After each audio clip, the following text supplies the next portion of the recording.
अभी 10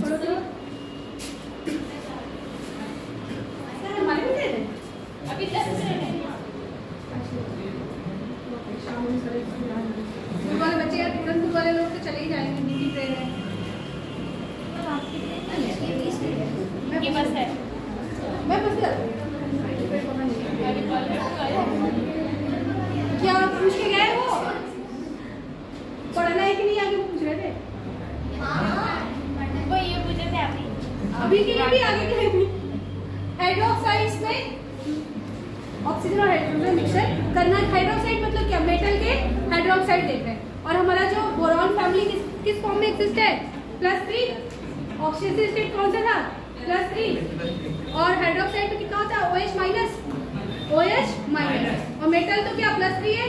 बैलेंस करने के लिए OH के पास कहाँ चला जाएगा, 3। देखो मेटल +3, OH का 3। समझ में आया। NaOH में Na+ OH-।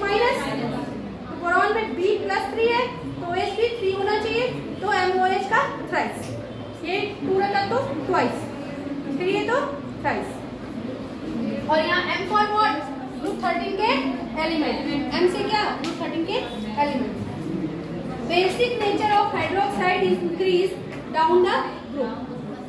OH क्या दिखाता है, NaOH क्या है, बेस। NaOH क्या है, बेस। तो जितने भी हाइड्रोक्साइड बनेंगे, BOH का थ्राइस, AlOH का थ्राइस, GaOH का थ्राइस, सबके थ्राइस बनेंगे ना। तो जैसे जैसे नीचे जाएंगे उसका बेसिक नेचर क्या हो जाएगा, घटता है। बोरॉन फैमिली के जितने भी हाइड्रोक्साइड बनेंगे ऊपर से नीचे आने पे उनका बेसिक नेचर घट जाएगा। तो सबसे ज्यादा बेसिक कौन, BOH का थ्राइस। अच्छा, बेसिक नेचर घट रहा है, इसका मतलब एसिड कैरेक्टर बढ़ जाएगा। BOH का स्ट्रॉन्ग बेस हो गया, BOH का थ्राइस, तो एसिड क्या हो जाएगा, वीक। इसको लेविस एसिड भी कह सकते हैं। अब ये लोन पेयर को क्या करेगा, एक्सेप्ट करेगा कि डोनेट। लेविस एसिड एक्सेप्ट करेगा या डोनेट, एक्सेप्ट करेगा। BOH थ्राइस को H3BO3 लिख सकते हैं। देखो हाइड्रोजन का H 3, ऑक्सीजन क्या हो रहा है, हाइड्रोजन H 3, ऑक्सीजन भी 3, और बोरॉन अकेले। तो कभी BOH का थ्राइस दिखे या H3BO3 दिखे, दोनों क्या है, सेम। और क्या बोलेंगे, बोरिक एसिड। बोरॉन हाइड्रोक्साइड बोल लो या boric acid, both are same. लेकिन अगर B2H6 बोल दिया तो वो क्या हो जाएगा, बोरॉन का हाइड्राइड है, और वो क्या होगा, बोरेन। बोरिक एसिड और बोरेन में डिफरेंस है। बी अगर बोरॉन सिर्फ हाइड्रोजन के साथ है तो वो क्या है, बोरेन। और अगर हाइड्रोक्साइड के साथ है तो बोरिक एसिड। या तो अगर बोरिक एसिड नहीं पता तो BOH का थ्राइस। बोरॉन हाइड्रोक्साइड जैसे सोडियम हाइड्रोक्साइड, वैसे बोरॉन हाइड्रोक्साइड। अब बोरॉन हाइड्रोक्साइड को क्या कर दिया, वाटर से रिएक्ट करा दिया। और बोरॉन हाइड्रोक्साइड बिहेव कैसा कर रहा था, लुईस एसिड। एसिड क्या करता है, एक्सेप्ट। यहाँ से ऑक्सीजन के पास भी तो लोन पेयर होगा। कैसे होगा, ऐसे होगा।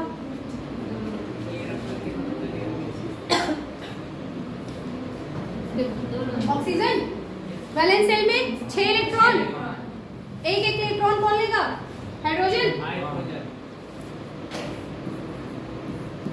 ऐसा होता है, हाइड्रोजन के पास 1 इलेक्ट्रॉन बेटा, यहाँ पे ऑक्सीजन का 6 इलेक्ट्रॉन है ना,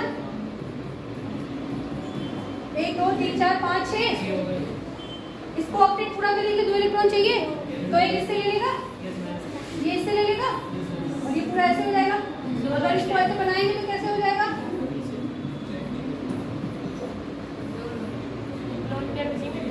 कितने लोन पेयर हो गए, 2 लोन पेयर हो गए। Electron 4, lone pair 2। तो यहाँ पे ऐसे इलेक्ट्रॉन दिखा सकते हैं। कभी कभी देखते होंगे कि एलिमेंट के बगल में इलेक्ट्रॉन दिया है, वो वही इलेक्ट्रॉन होते हैं जो पार्टिसिपेट नहीं करते। जो पार्टिसिपेट किए वो तो एलिमेंट खा ही गया, जो बचा हुआ वही दर्शाते हैं। आज से ध्यान देना, ठीक है। अभी भी किसी भी एलिमेंट के अगल बगल इलेक्ट्रॉन देखना समझना, वो क्या है उसका, अनशेयर्ड इलेक्ट्रॉन, अनशेयर्ड, जो शेयर नहीं हुआ है। तो ये लोन पेयर हो गया। अब इसने क्या बोला है, वीक एसिड, जो भी एसिड जैसा बिहेव करता है, मतलब मतलब कि एक्सेप्टर जैसा बिहेव करता है, मतलब कि BOH का थ्राइस क्या करेगा, लोन पेयर को एक्सेप्ट करेगा, किससे करेगा, किससे करेगा। तो एक लोन पेयर आ गया तो एक माइनस चार्ज आ गया, यहाँ से H प्लस हो जाएगा, OH माइनस चला जाएगा ना, OH माइनस, एक OH माइनस, इसका ये किसमें टूटेगा,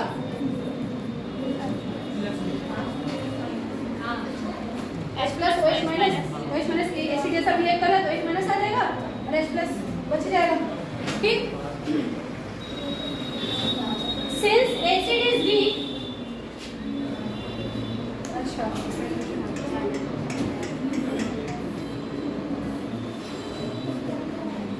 सिंस ये एसिड कौन सा वीक एसिड है, titration with NaOH satisfactory, not satisfactory, sharp, end point not obtained। Titration word सुना है, टाइट्रेशन हमेशा स्ट्रॉन्ग एसिड स्ट्रॉन्ग बेस का करते हैं, HCl का NaOH के साथ वो जो प्यूरेट पीपेट लगा के नीचे कोनिकल फ्लास्क में जब तक पिंक नहीं होता तब तक उसको शेक करते रहते हैं। एक समय ऐसा आता है कि पिंक करो आता है और शेक करते हैं तो भी पिंक ही रह जाता है, तो वो करंट पॉइंट हो जाता है। वो टाइट्रेशन आप लोगों ने जानी है। तो ये वीक एसिड है ना BOH थ्राइस, इसलिए ये शो नहीं करता क्योंकि वो प्रॉपर एंड पॉइंट नहीं है, यही बात। अब इसको सेटिस्फैक्टरी बनाने के लिए क्या करते हैं, to make titration satisfactory organic polymer compounds like glycerol, लिटॉल और शुगर क्या करते हैं, इसको स्ट्रॉन्ग बनाने के लिए कुछ एलिमेंट अदर एलिमेंट ऐड करते हैं। ये इंपॉर्टेंट नहीं है, सिर्फ इतना इंपॉर्टेंट है कि यहाँ पे किसकी तरह शो किया और क्या बना। ये आपको नहीं भी पता है तो कोई बात नहीं, ठीक है। ये थोड़ा जे लेवल का हो गया, जान तो अच्छा, ये उसमें काम देगा तुम लोगों को बाय वन में। कोई भी चीज वेस्ट नहीं है, एक जगह पढ़ोगे तो कहीं दूसरी जगह उसका एप्लीकेशन दिखेगा, तो इससे अच्छा है कि जहाँ पढ़ा जाए वहीं पढ़ लो अच्छे से। ऐसा पढ़ो कि फिर दोबारा ना पढ़ना पड़े। ये अभी से दिमाग में बैठा लो, कोई चीज़ जो बताई जा रही है नहीं आ रहा है तो पूछ ली, नहीं आ रहा है तो पूछ ली।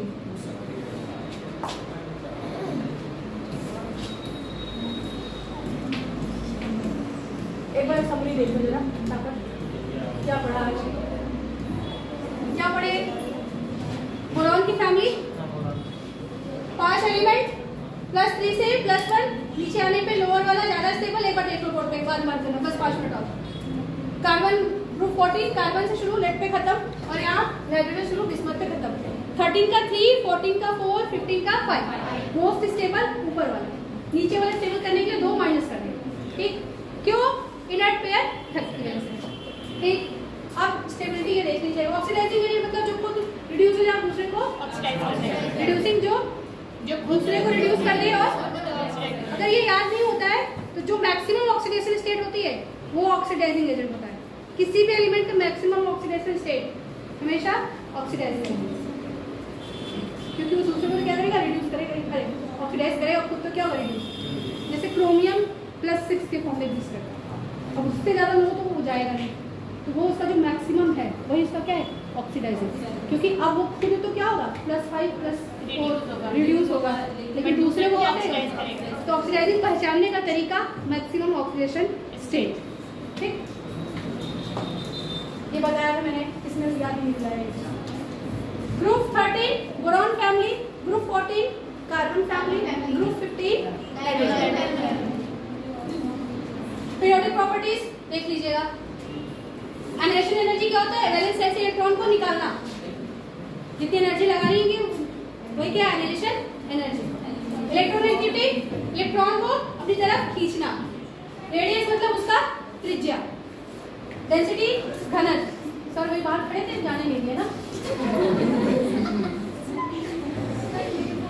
केमिकल प्रॉपर्टीज कुछ करना नहीं है, एयर से करा दो, वाटर से करा दो, एसिड से करा दो, बेस से करा दो। चाहे बोर्ड एग्जाम हो जाए, अभी तो यहाँ तो ये तो क्वेश्चन वाइज आएगा, बोर्ड एग्जाम की बता दूंगी। कभी भी बनाने की विधि याद कर लीजिएगा और नॉर्मल देख लेना उसको।